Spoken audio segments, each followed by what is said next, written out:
Oftentimes people don't know how to start their fitness journey. And although they know that eating right is part of it, the question what to eat and when can be overwhelming. Health coach Shanette Hernandez has been there. And now her goals are to provide guidance to help you create good, consistent habits that will help you become the best version of yourself. Contact my friend Shanette today for her 3-day starter kit at 720-412-8940 or find her on Instagram and Facebook. As everyone knows, the market is really hot right now. So if you're looking to buy your dream home or sell one, well, I recommend you reach out to my good friend and member of TFK, Molly McKinney, co-owner of Remax of Cherry Creek. Molly has been a realtor for well over a decade. She's a consistent top producer, and she prides herself on integrity over sales. If you know anything about Molly, you know she has a ton of energy. She's 100% professional.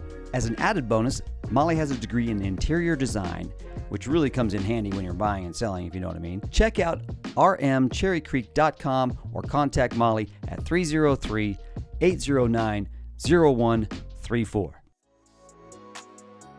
Ladies and gentlemen, please welcome to Between the Gloves, Todd Romero. He is a good friend of mine. We go way back. Way back to like 1995. Yeah. Because it was an injury. Yeah. Back in the day. I broke my back. I called my buddy Dan Rascone at Channel 9. You were with Channel 9 at the time, and he sent you over to do an interview with me in the hospital, and that is a whole different story that we'll get into in just a little bit. It was like 27 years ago. I know, we were right? like young and full of vigor and hope. Now we've been beat down by life a little bit. and hope is gone at this point in our lives. Yeah. Well, Todd does just about everything. He's involved in everything, knows everybody, and has had an amazing career.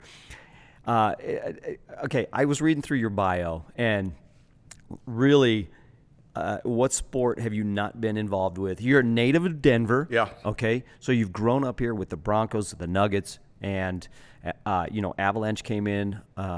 You actually announced both Super Bowls.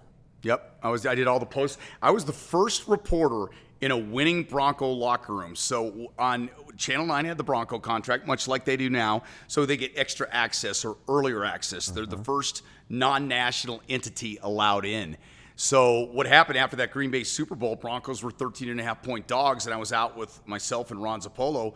Ron got trapped and couldn't get down to where the field was, and all of a sudden, here's the kid that's from Denver doing the locker room interviews. Rod Smith, Neil Smith, Darian Gordon, Pat Bolin, the late Mr. Pat Bolin. Oh. And every now and then I'll put a little clip up on Twitter for that. But yeah, back-to-back Super Bowls I was here. I interviewed Chris Draper after the Claude Lemieux hit. I was in the Rockies clubhouse for the first Rockies postseason win. I did the Sonny Lubick show for 5 years at Colorado State. I've done all the high school football at Altitude Television for the past decade. Unfortunately, COVID took a hit there. I do play-by-play for DU men's and women's basketball. And in the last 7 years, I've crossed over to MMA. So like everybody at Altitude, like Chris Marlowe does volleyball, Hastings does hunting shows. So I've been calling Sparta Combat League, Sparta Sports and Entertainment for 7 years. And I'm now the new voice of XMMA, a production out of Canada that is quickly on the rise. That's amazing. I've been to some of those Sparta ones. Sparta one, they have to fight 3 times at night.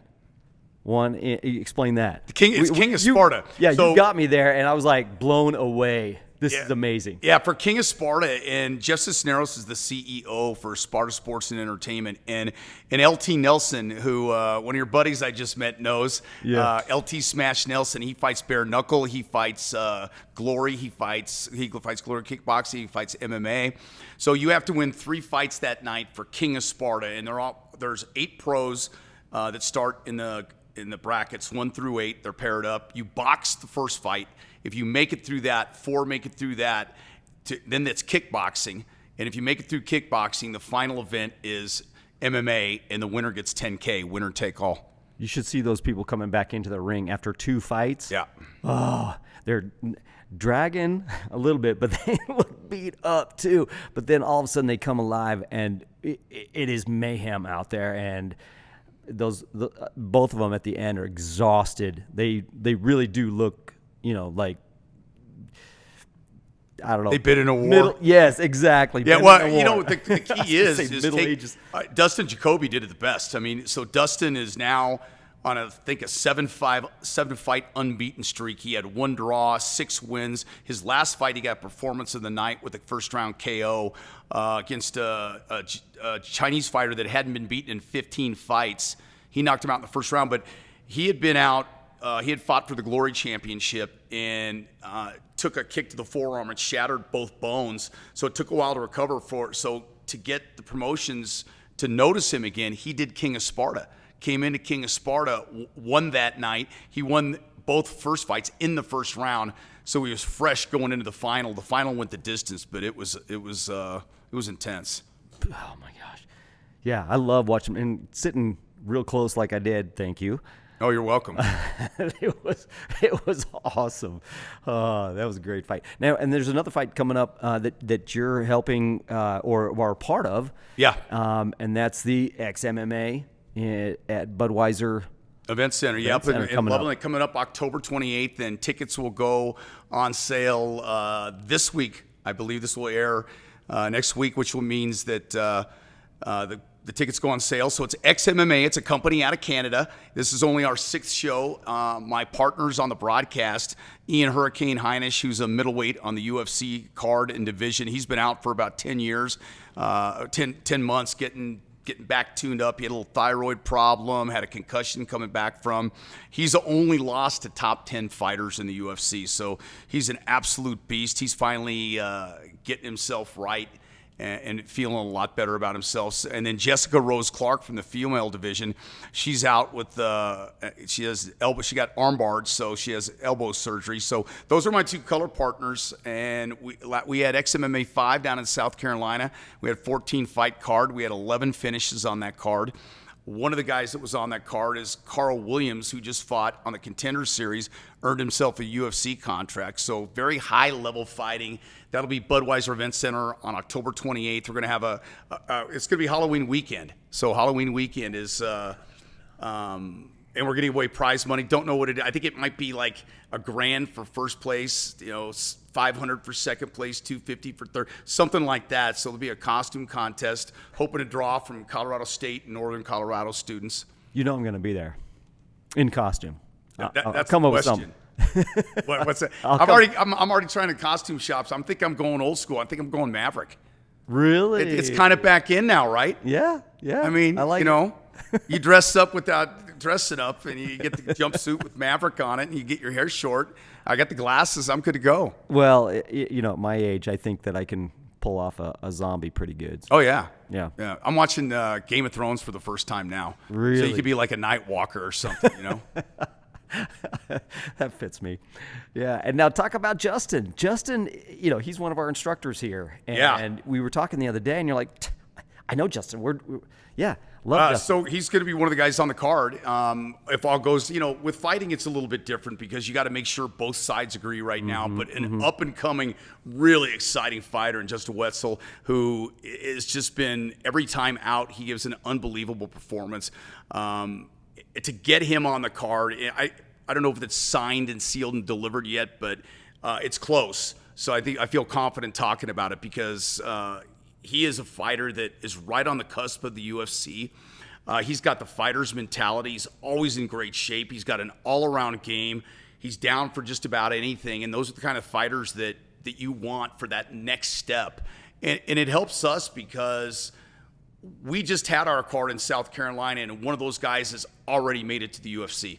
And we just had our fight, July 23rd was our XMMA in South Carolina. It was XMMA 5 Southern Heat. This one will be Mile High AF, which is Mile High Altitude Fights with the Halloween theme. That's a mouthful. Okay, back to Justin. I tell you what, and I want to have him on here. I haven't had him on here yet, and we've talked about We've talked about that, he and I. But not only is he a great fighter, but, you talk about his discipline. The guy is constantly training. He's got a great work ethic, and good guy. He's, he's got some kids that he's just always taking care of as well. One day he says, "Hey," and he's so quiet. Love this guy. He's just, he's so unassuming. He comes up to me in between classes. He says, "Hey, I need to run a quick errand. Is that all right?" I'm like, well, you just ended class and you got into sure, He runs out. 10 minutes later, he's back getting ready for class, and he's got his girlfriend's 2 kids there, and he's like, yeah, they're just down the road training, and so, good guy, good family man, good values, and good hard worker. He's always training. He's always focused. I think that's the biggest thing. I mean, when you look at great fighters, I got another buddy, Grant Neal, who was telling Justin about our organization, XMMA, and it's the guys that put that work in because, you get the Conor McGregors that has the gimmick and stuff like that. You've got the, a couple of guys that let it get outside the ring. But for the most part, 98% of these guys are such great guys. And after the fights, I mean, the last time that we had Southern Heat, I mean, we have an after party and the guys are sitting BSing together, having a great time. I mean, it truly is. It's a form of art. It's martial arts. It's an art form, and they have respect for one another. And guys like Justin, the reason he's going to be successful and the reason he will be in the UFC is because he trains all 3 disciplines, not just wrestling, not just jiu-jitsu, and not just striking. And you're seeing it more and more now that the guys that can do all 3 and practice those 3, my friend Grant Neal has 3 practices a day. His wrestling practice, jiu-jitsu, and then he has his striking practice mixed in weight training. Those are the guys that are well-rounded. They're going to have to win fights any way they possibly can. And listen, you look like a guy, one of my favorite fighters is Dustin Jacoby, okay? Justin doesn't do a lot of jiu-jitsu. And in many areas, that's the reason that people don't think he's won a title. He may be one of the greatest fighters never to win a title. He's been the interim champ. I think he's going to have one more shot at it. I went down to UFC 274. Him and Charles Oliveira was hoping for a Gaethje victory. It didn't happen. But it's the guys that really grind, and pay their dues when nobody's watching. That's exactly the thing. Nobody's watching. Everybody can, and this is an example. It's a football example. Jerry Jeudy last year throwing out videos on Twitter of him running routes in the neighborhood and all that. Then you get on the field and do nothing. It doesn't matter what you're doing or you want people to see. It's the guys that are quiet, unassuming, that just come in here and grind and get it together. Yeah, those are the guys that you really need to worry for. Yeah, exactly. Yeah, and you know what? Part of this podcast is health and fitness, and it's that right there. It's the people that really are well-rounded in their daily activities, their workouts, their family life, their diet, things like that make a difference in their happiness, in their health, and that aren't showy and everything. It's funny because, and I love the gym next door. They're great, and we're in a great position. But I see so many people going in there dressed like they're going to a fashion show, makeup on, and they got their jewelry hanging off them. I just saw 2 girls walking in next door, just dripping with jewelry. Glam. I'm like, yeah, and I'm like, how do you? Now, listen. I wear a gold chain. I like because it pops. I'm here. It's black. But so listen, I'm 58, man. I hit it 2 days. I get up in the morning. I get one cup of coffee in me, and then I go row. So I build a minute a day. So right now I'm at about 36 minutes a day in a hard row. I mean, I do a hard row. When I'm done, I'm probably 7,000 meters. And I'll work up to an hour. Then I'll work back down to 30, then back up to an hour. And then I'll go home, eat breakfast, and I'll come back and do my weight training because, I mean, listen, dude, none of us, like Jim Morrison famously said, nobody gets out alive. But I'm going to fight it as much as I possibly can. And as I get older, in 10 years, man, I don't want to be, hunched over. And you see a lot of the older people that are very thin and kind of hunched over. And I strongly believe that if you weight train and you take care of yourself, I'm going to be good looking in that casket, baby. That's right. Bling and all. Yeah, I'm going to look good going, damn, he looks good. I love it. We have a lady that was in here this morning working out, 72 years old, and you know what her thing is? She goes, I don't want anybody helping me out of a chair. Yep. It's just simple things, being able to play with your grandkids, whatever the case. And the biggest part is, one of the biggest problems in this country right now, Ken, as you know, is mental health. Oh, and I can't tell you, like today, my body is telling me I need a day off. I didn't roll this morning. I did for the last 3 days, and then I did, chest and tries day one, back and bis, and then leg. So I'm kind of due for a day off, but mentally, after this, I'm probably going to hit the gym because I'm just in that mode where it helps me out so much mentally. And I think it's a strong message for anybody out there with the stresses of today. I mean, the grocery bills you get for feeding a family of 4 now, and and being in traffic and mortgage and costs and stuff.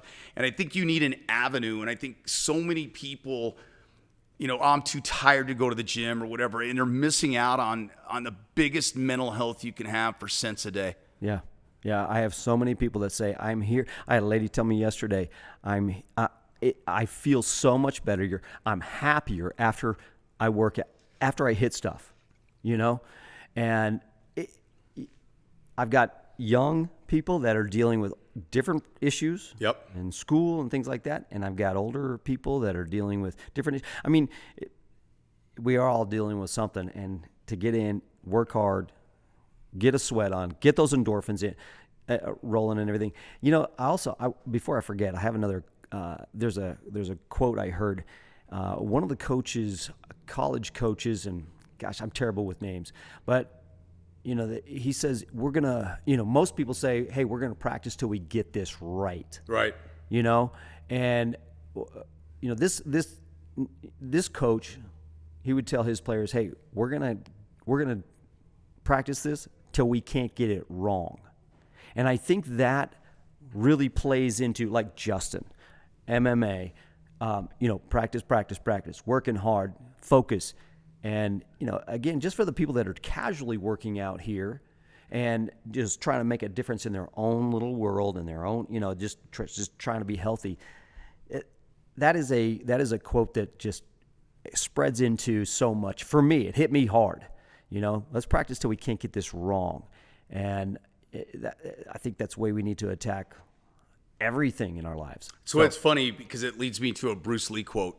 And Bruce Lee says, I don't fear the man that does 10,000 kicks.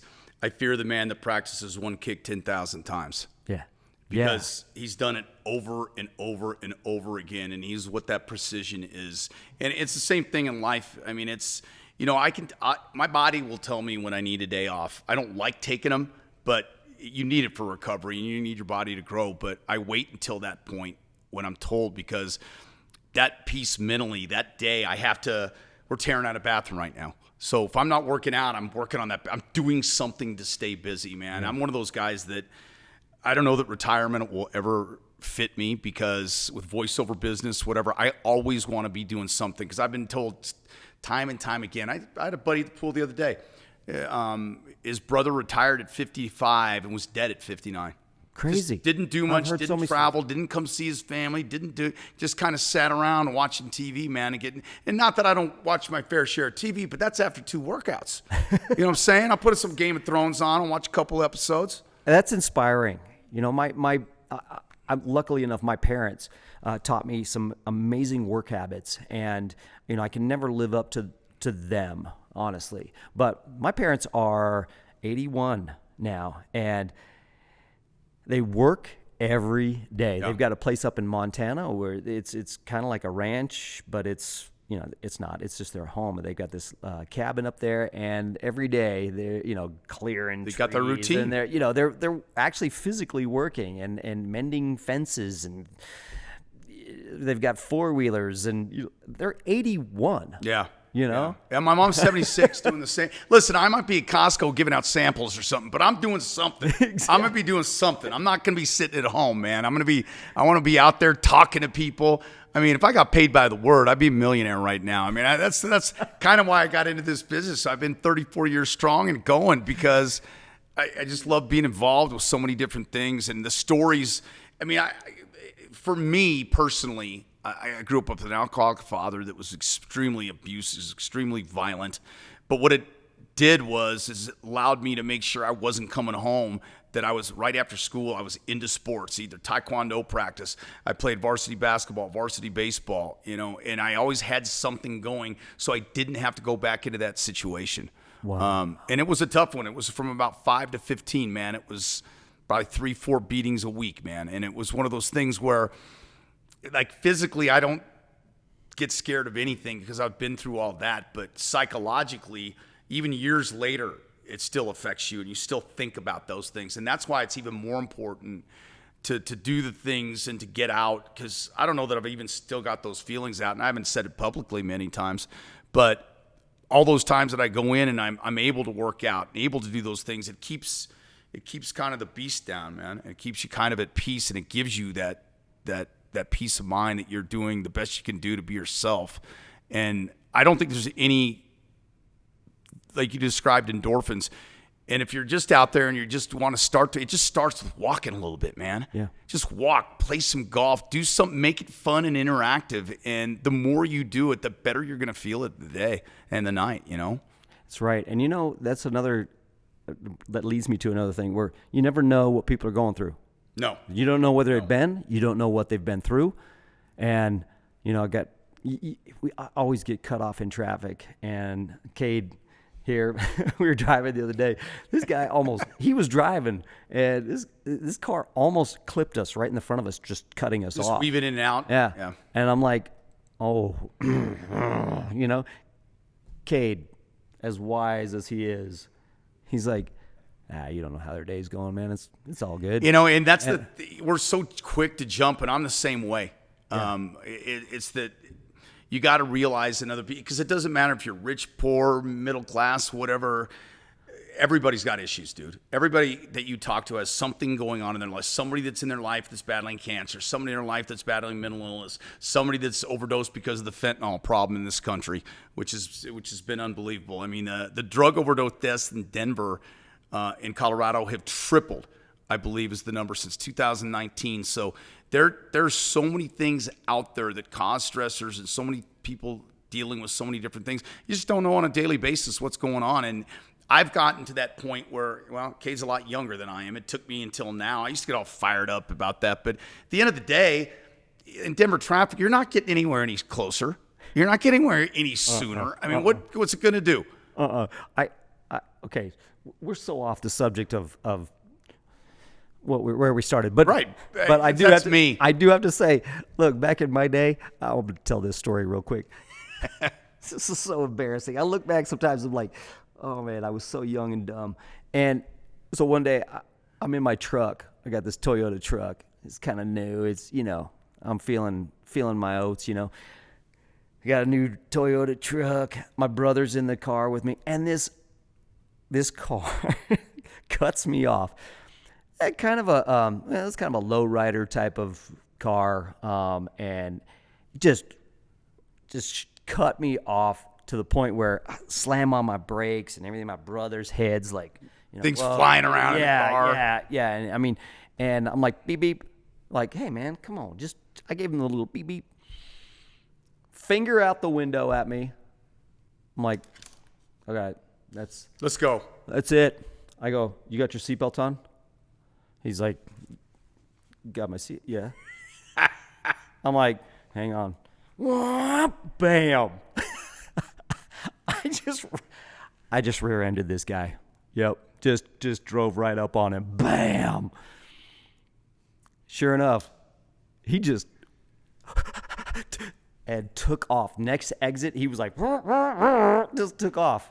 Didn't even have to worry about paying the damages or nothing. Nope. On his bumper, just gave him a little love tap. Yep. But this day and age, you can't do that. Oh, no. Now, No, in this no. day and age, you don't know what's going on with the other. Anyways, okay, back to MMA stuff. Yeah, okay, we So get I off get- track. We've oh known my- each other a long time. You know, I Seriously. mean, you got to put a human element in it, right? I mean, Right. because and that's dude, bringing it back to full circle, bringing it back to MMA.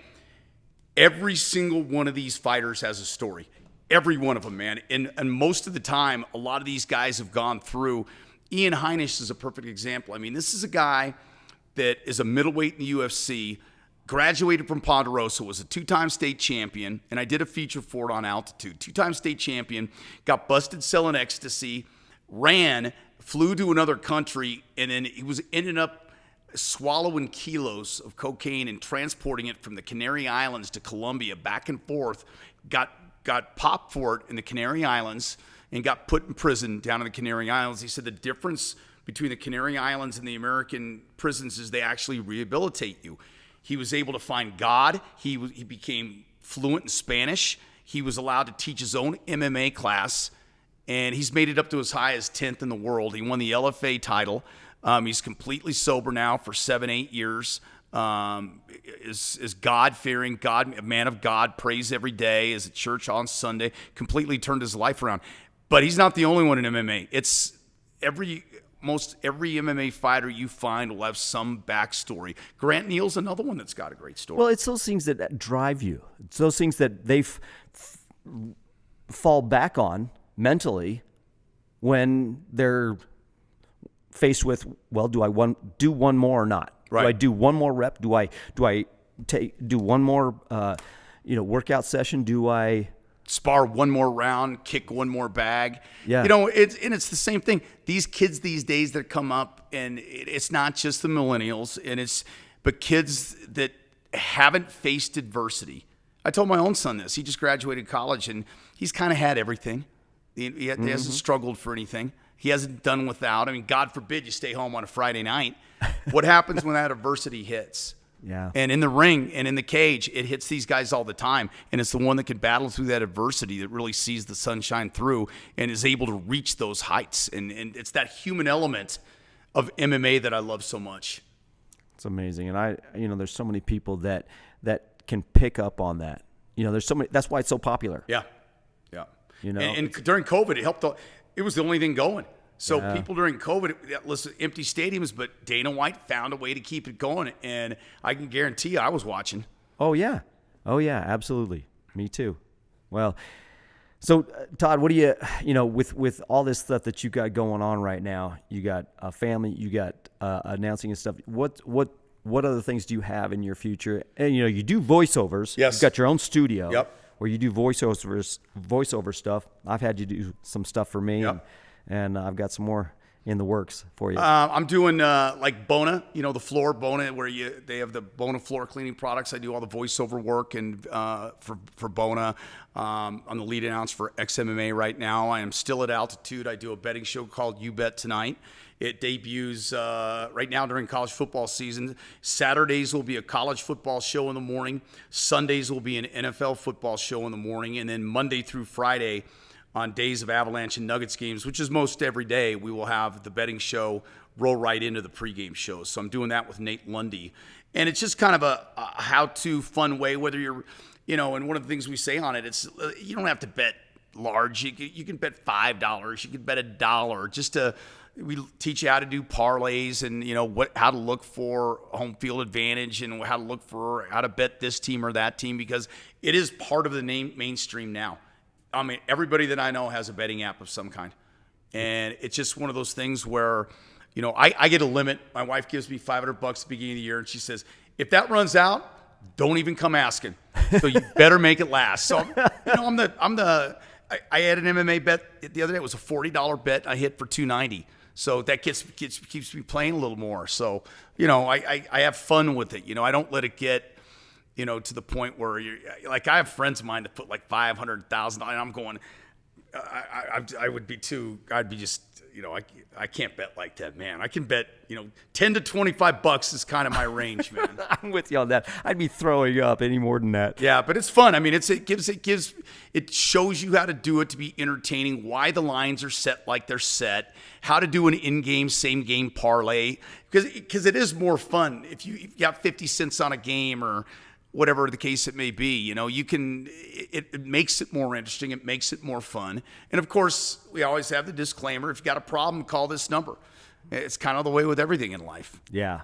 Moderation. Yep. But how entertaining. That's amazing. I've watched you for so many years, listened to you, and you do such a great job. You bring an energy that, a lot of people don't have. And I love that you've got a passion for it. I don't know how you keep people straight. I don't know how you keep the team straight. You seem to know everything about every team and player and backstory and things like that. I don't know how you do it. It's funny because I can't. My wife says, like, how can you remember the drive and how many plays it was and how the ball hit off Elway's butt before he caught it and threw it to Steve Watson and the touchdown pass to Mark Jackson, yet you can't find your car keys. And it's just like I can't explain it. It's like an idiot savant or something. It was just such a focus of mine growing up. Because, as I told you, I kind of had a tough upbringing, so I threw myself into sports. I mean, even at a young age, when a flag came out of a pocket, I knew exactly where the penalty was. I knew, and at a very young age, what it was, legal procedure, offsides, pass interference, holding. I could tell you what the penalty was. I could tell you in basketball exactly when he traveled, what the whistle was for. And it just kind of came naturally to me because I would watch, back when I grew up, there was no cable. But you'd have the ABC game of the week. It would be the Celtics and the Lakers, and even in the late '70s, it was the Knicks. I was a big New York Knickerbocker fan, so I watched the Knicks all the time, and ABC's Wild World of Sports, and I just soaked in as much as I possibly could. And for whatever reason, that stayed with me, and I'm blessed because regardless of how much longer I do it, I've had 34 years, which is a long time to be able to do sports. I mean, I started doing play-by-play of high school football. My first television network job was 1991 in Grand Junction, Colorado. Amazing. So, and it's a lot of years, a lot of experiences. Yeah. So for whatever reason, and I call it's kind of like my lottery. It was my lottery, because it gave me riches beyond money, things that you can't spend. I mean, and at the end of the day, when your time comes, and you're laying on the bed, it's not, gee, how much did I work? I feel like 34 years I've kind of stolen money. I mean, I've got to do what I've wanted to do that has all my passion. I probably would have done it for free. It's amazing. It's funny, when I was a kid and busting tables like at Perkins for 5 years, I would always, payday's the week from Thursday. I don't even know when payday is now. It just kind of hits my account because I've been in this career that has given me so much and opportunities to meet great people. I mean, I met a kid in Florida that had leukemia that only had months to live, and I was able to get him to a WWE show, and his mother still stays in contact with me. I mean, it's stories like that make it worthwhile, and you've been a big part of that too as well. When you see people that are less fortunate, and you always seem to lend a helping hand, and it makes a difference going forward. Well, when you're not looking for that paycheck on Friday and whatever, you've really hit that stride where you're doing what you like, you're doing what you have a passion for, and I can relate. It's lucky. People that get to do that are lucky. Whatever it is, if you're a mathematician and you get off on it, if you're a great designer, if you can find something, and that's the one. If you can find something you're passionate about, the success will come. Well, on that note, so we've got Paul Lips in the studio here. And his son Levi has a very, a dream that kind of hits home to me, and it should you, because his son wants to be an announcer. He wants to be a sports color analyst. Analyst. He wants to be on the mic, and whether it's radio or live or whatever, he's in. We've had him with Cause down at the Nuggets game. Yeah, sitting there. Oh, so you got the good inside stuff. Yeah, so Cause is the best. That's his dream, and so after all these years of being in this business, what would you say to Levi? I would say one of the things that I did as a kid, and I would open up the newspaper and I would just read. You got to get comfortable with your own voice and love your own voice. My wife's like, you love your voice, don't you? And she does too, except for if I try to sing, because it's absolutely the worst. But I would get up and I would read newspaper articles. And then what I would do is take those newspaper articles. Okay, a newspaper article takes you a minute 30, 2 minutes to read. Now cut it down and take sections of your computer and make it into a TV story. So copy the whole article of the sports article, and then take the bits and pieces that are highlights. Because what happens is when you get to television, you have, if you're 3 and 4 minutes, if you've got long form like radio, and I don't care what it is, it all comes down to storytelling. Every game has a beginning, every game has a middle, and every game has an end. If you can tell a story, you can be a sports broadcaster because you can relate that story. It's your view of that story through your eyes and through the words that you use to communicate to your fans and to the fans of that team, describing the action. You're just telling a story. The difference is the story's not written already. You're writing that story as it goes. So my advice is to read out. You want to be in broadcasting, you want to do something, you read out loud every day. And you learn how to pause in certain ways. You learn how to get excitement. You let your range go up. Let it come down. Take an article and edit it down to what a 30-second on camera would be at Channel 9, for instance. Bronco training camp today, they worked on the short passing drill and goal line defense. Hey, after practice, coach had this to say about it. Boom. And so you just learn how to speak, learn how to find out what's important within each story. It's amazing. I love that. It's great advice. Practice. Yeah. And it's just, it really is just, there's a story to everything. And I tell that on my mascot podcast. I say, hey, remember, beginning, middle, and end. Yeah. If you can get out there and within, minute, 2 minutes, have a beginning, set it up, then get the meat of it, tell the story, and then have an ending, cut it off, take a bow, boom. That's the punchline, and you're out. It's the same thing, it sounds like. I didn't. Everything's a story. My first news director in Grand Junction, his name was Mike Moran, and I bug this man, and it's, success comes after failure. That's just how it works, man. Yeah. You have to fail before you succeed. Those that succeed the first time, you're either lucky, or it'll be a detriment down the line. I must have sent out, back in the day, it was cassette tape, VHS tapes to send out. I must have sent 100 before I first got my first job. And I had called this guy in Grand Junction. And he finally got to the point of going, dude, quit calling here. I'm hiring you already. Be here on December 28th. Please leave me alone now. But he told me, and this can go to sales, it can go to MMA, it can go to corporations, it can go to each individual. Tell them what you want to tell them what you told them, and tell them again. I mean, it's within every story, you kind of go back and remind them of what message you're trying to get across, and how you want that message to be perceived, and make sure that message is heard. You tell them you told them, and you tell them again. That's such and that's insight. Worked in so many part of my life, because you've got to be, in this day and age, you've got to be on people's minds. Well, everything sells. Everything sells.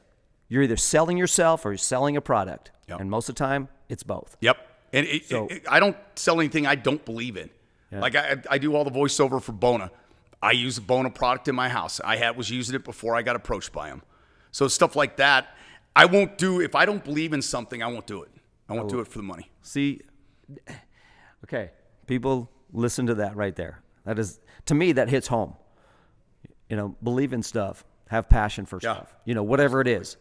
And don't just do stuff because, you think it's either cool or you think that's what your parents want you to do or your friends want you to do. Do what you have a passion for and you'll succeed. And I love how you said you have to fail too. Yep. Because, man, I tell you, so many times I've failed in my career. That I've had so many injuries, so many failures, so many crickets, when I'm in front of a crowd. Oh, yeah. Holy cow, that just fell on its face. How am I going to do that? But you play off of that. Make that something. Off. Yeah.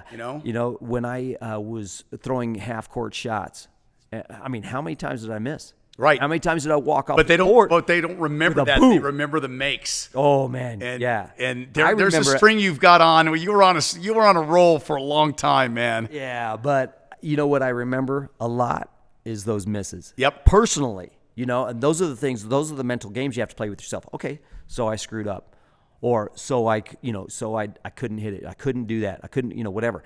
And man, or I got booed.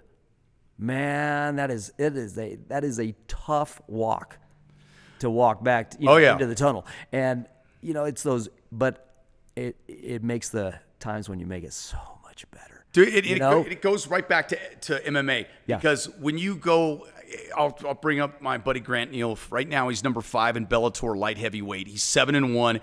He lost a split decision, which I don't think he lost, but it was a split decision, and he had dominated the fight it was an old Northwestern wrestler that's fighting in light heavyweights, and he took him down, but because the guy was such a good wrestler, Grant couldn't do much with it once he got the takedown. And by the time the third round came around, they were completely exhausted. And Grant knows now by looking back, and as I watched the fight, I knew what was going on. I'm like, Grant, get him down. You secured the points. Let him back up because Grant was beating his ass on his feet. And that's a learning. That's why you see so many guys in the MMA that aren't champions. Some of the best MMA fighters in the world are like from 30 to 37 years old because it's that cage time and it's that wiseness that they have. Sure, you've got the up-and-comers that are really, really good. Israel Adesanya, who fights soon, that are late 20s, whatever. But most of those champions – late 20s, 30s, even upper, Cormier was a champion at 40, 41 years old. And that comes from being through it, being through in the grind, and having the knowledge of what it takes to succeed, man. And my mom told me this a long time ago. When you see somebody older than you, which they're getting to be fewer and fewer of those people, always listen to them because they've lived it, they've done that. I think one of the worst things you can do as a kid, as a teenager, as a young adult, is dismiss somebody who's 50 when you're 23 years old because they've got 27 more years of knowledge. And I told my son this, you can either learn this from me or you can learn it from the world. And I guarantee you, the world will not be as kind. I've had that conversation a couple times or more than a couple times with my boys, Rinse and repeat sometimes. Exactly. Practice, have patience, put in the reps. Yeah. And then there's a lot of serious side to it, but what a gift it's been. Oh, yeah. I mean, the relationship I have with you, I don't know how many people that I've known through you that we've done things together and you usually come, hey, can you do this for me? I mean, I've known you for almost 30 years. What am I going to say? No. You know what I mean? That's what I rely on. There's like a certain element of that is a loyalty. And I've got friends all over the country like that where I may not even talk to them for a month or two, but it's like I saw him yesterday. Yeah. It's like when you called the other day. I mean, I always try to answer your calls. Sometimes if I'm on the golf course, which is one of my, it's been a rough go lately. I had a 3 bad. Then I finally had a great round. So that's when I got the battle. I mean, man, my life's been, I wouldn't change. I've been through some rough stuff. Still go through some rough things right now, but I wouldn't trade any of it ever. No, yeah, me neither. So I can relate. Let's speaking of old times, we're gonna end this where we started off by saying, so back in the day, and I'm not gonna go into the full details of who and what and all that, and names and everything, but yeah, back to my good friend Dan Rascone. Oh yeah, you and the story goes that I broke my back. I was in the hospital, and it was kind of I was in a situation where I had no idea what was going to happen after that because my job was very physical and very demanding. Yep, and very public, and so I stayed up all night listening to this thing in my head going, you're done for. This is serious. The negative thoughts. Oh my gosh, I was going through all this, and I'm like, I got to come up with a plan. I got to come up with something. I got to fix this. I got to, this could be my job.